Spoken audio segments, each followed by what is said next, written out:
안녕하세요. 이번 단원의 인간 강사를 맡게 된 정유정, 김은서, 박수빈입니다. 저희가 이번에 다룰 내용은 교과서 38쪽에 있는 세계화와 경제 공간의 불평등입니다. 이 내용은 기억이 나실지는 모르겠지만 사실 우리가 흑역사를 낳던 초등학교 5학년 때 배웠던 내용이 조금 심화되어 나온 이야기입니다. 아마 다른 단원보다 좀 더 친근하게 느끼실 수 있을 거예요. 뿐만 아니라 저희는 오직 교과서만을 이용했기 때문에 저희의 영상을 보시고 정리를 하고 싶으시다면 교과서를 보시면서 정리하시는 것을 추천합니다. 그럼 우리 공부해볼까요? 우선 저희가 배울 내용의 목차부터 말씀드리자면 첫째, 불평등한 세계 경제, 둘째, 이런 문제를 해결하기 위한 방법 중 하나인 공정무역, 마지막으로 그 두 번째 방법으로 공정여행에 대하여 알아보겠습니다. 그럼 본격적인 공부에 앞서 학습 목표를 읽겠습니다. 첫째, 현재 전 세계적으로 문제가 되는 남북 문제의 발생 과정에 대하여 알아보자. 둘째, 초등학교 때 배운 공정무역을 더 자세히 알아보자. 셋째, 수학여행과 공정여행의 차이를 알아보자. 그럼 공부해봐요. 찌로링 불평등한 세계경제. 이 차트는 교과서에도 나와 있는 차트입니다. 보시는 바와 같이 인간 개발 지수에 따른 각 나라를 나타내었는데요. 우선 인간 개발 수치란 옆에 나와 있는 작은 글씨처럼 1인당 국민 소득을 나타낸 그래프입니다. 보시는 바와 같이 파란색은 적도를 기준으로 북쪽에 있는 국가, 빨간색은 적도를 기준으로 남쪽에 있는 국가들입니다. 이 차트를 보시면 확실히 북쪽에 있는 국가들이 남쪽에 있는 국가들보다 잘 산다고 할 수 있습니다. 이 사진도 앞의 차트와 같은 말입니다. 결국 잘 사는 나라일수록 북쪽에 있고 못 사는 나라일수록 남쪽에 있습니다. 이와 같은 현상을 바로 남북 문제라 말합니다.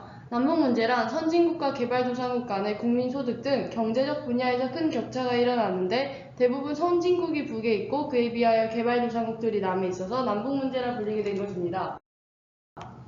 그럼 왜 이런 문제가 발생하는 것일까요? 이 이야기는 조금 거슬러 가야 합니다.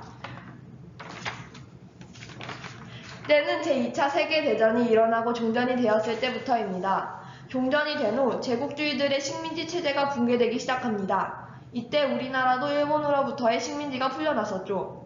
그렇게 식민지에서 풀려난 나라를 우리는 신생독립국이라 불렀습니다.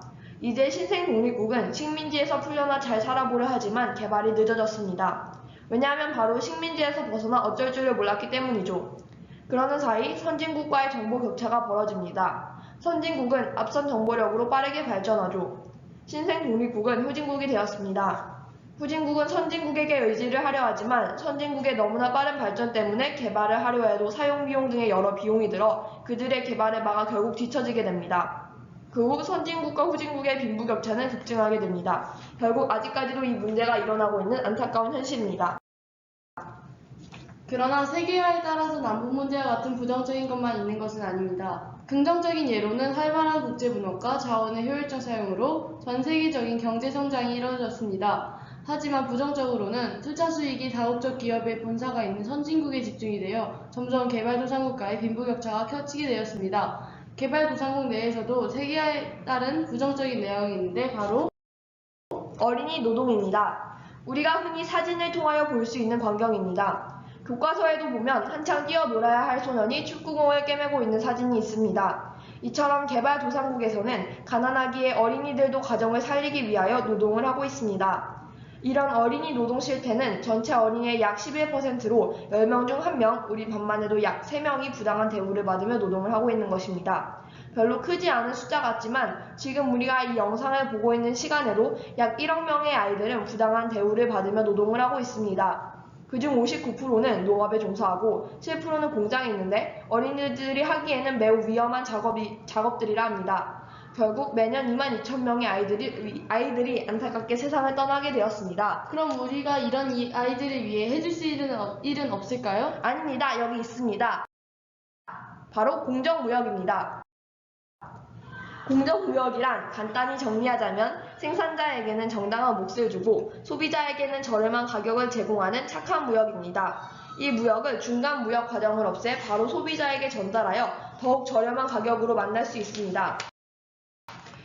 그럼 공정무역의 특징에는 무엇이 있을까요? 공정무역의 필요성은 개발도상국 생산자의 상품 생산 환경이 매우 열악하고 정당한 판매 이익을 얻지 못해서입니다. 공정무역의 특징은 개발도상국 생산자의 경제적 자립을 도와주고 중간 상인의 개입을 줄여 유통비용을 낮춰주며 노동 착취나 환경 파괴를 일으키는 상품의 유통을 줄입니다. 이런 공정무역의 주요 대상은 커피, 코코아, 면화, 수공예품, 의류 등입니다. 그럼 이제 마지막으로 공정여행에 대하여 알아볼까요? 우선 교과서에 있는 표처럼 일반 여행과 공정 여행은 확연히 차이가 납니다. 불과 저저번 주에 다녀왔던 수학여행은 어떤 여행이었을까요? 정말 안타깝지만 일반 여행이었습니다. 그림에서처럼 우리는 최상급 호텔에서 머물렀고 코끼리 체험과 비슷하게 말타기 체험도 하였습니다. 결국 우리는 일반 여행으로 현지인과 친구가 될 수 없었을지도 모릅니다. 그럼 결국 공정 여행은 어떤 여행일까요? 공정여행을 잘 알려면 우선 공정여행의 특징부터 알아봐야 합니다. 공정여행이 등장하기까지는 그 과정이 있는데 일단 관광소득이 외부로 유출이 되었고 관광 종사지의 낮은 보수 그리고 관광지 개발로 인해 환경이 파괴되면서 공정여행이 등장하게 되었습니다. 그럼 공정여행으로 인한 효과는 무엇일까요? 공정여행을 하면 현재 주민에게 경제적 도움을 제공할 뿐 아니라 관광 개발로 인한 환경 파괴를 최소화할 수 있습니다.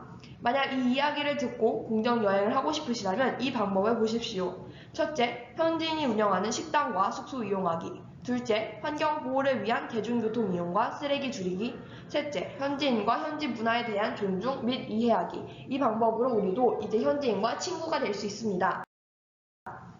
그럼 길고도 길었던 영상의 대장정을 마치며 간단히 뒤풀이 겸 내용 정리를 해보겠습니다. 우선 세계화에 따른 경제 공간의 불평등에서는 남북 문제가 있었는데 이 문제는 세계화로 선진국과 개발도상국 간의 생활 수준 차이가 벌어지는 현상이었습니다. 이 문제를 가만히 보고만 있을 수 없어서 나온 해결 방안이 있는데 그것이 바로 공정무역과 공정여행입니다. 공정무역은 개발도상국의 농민과 노동자들이 생산한 제품에 대해 정당한 가격을 지불하고 구입하려는 소비자 운동입니다. 그리고 공정여행은 개발도상국의 주인에게 경제적으로 도움을 줄 수 있는 여행입니다. 앞으로도 이 문제가 더 크게 일어날 텐데 지금부터라도 이 문제에 관심을 주어 하루빨리 남북 문제가 해결되었으면 하는 바람입니다. 이상으로 저희의 영상을 마치겠습니다. 시청해주신 여러분 감사합니다.